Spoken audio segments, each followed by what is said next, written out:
দীর্ঘ ১৫ বছরের শাসনের পর হয়তো দেশ ত্যাগ করেছে দোসররা, কিন্তু পুরোপুরি কি হায়নাদের দেশ থেকে নির্মূল করা সম্ভব হয়েছে? যে জাতির ভালোর কথা বলতে বলতে ক্ষতির মুখে ফেলে পালিয়েছে, সে সরকার কখনোই জাতির জন্য মঙ্গলজনক হতে পারে না। বর্তমান বাংলাদেশের পরিস্থিতি স্পষ্ট বলে দিচ্ছে, দোসররা দেশ থেকে পালায়নি, তারা চালিয়ে যাচ্ছে গোপন ষড়যন্ত্র। বারবার নানাভাবে বেরিয়ে আসছে দিল্লির বয়ান, মনে হচ্ছে দিল্লি থেকেই দেশ হাতিয়ে নেয়ার পরিকল্পনা করছে দলটি।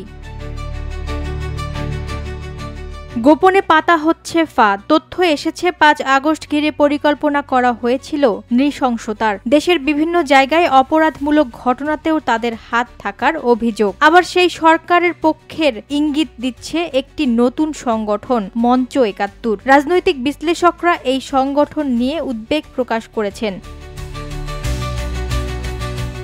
ব্যারিস্টার ফুয়াদ বারবার বলছেন, দিল্লির বয়ান কলকাতার নাটকের মতো বাংলাদেশে নতুন নতুন ফর্ম তৈরি হচ্ছে। মুক্তিযুদ্ধের নাম ভাঙিয়ে আওয়ামী দোসরদের জেগে উঠতে দেখা যাচ্ছে।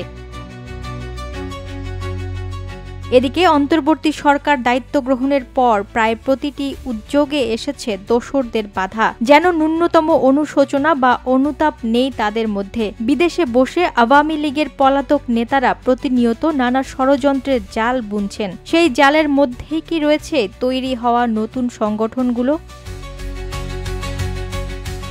মঞ্চ ৭১-এর দাবি, তারা মুক্তিযোদ্ধা, নতুন প্রজন্ম ও ছাত্র জনতার প্রতিনিধিত্ব নিয়ে গঠিত। নেতৃত্বে আছেন বীর প্রতীক অধ্যাপক আব্দুল্লাহ আল মাহমুদ ও সুপ্রিম কোর্টের জ্যেষ্ঠ আইনজীবী জেড.আই খান পান্না। তাদের বক্তব্য, দেশে মুক্তিযুদ্ধের ইতিহাস বিকৃতির গভীর ষড়যন্ত্র চলছে, আর তা ঠেকাতেই এই সংগঠন গড়ে তোলা হয়েছে।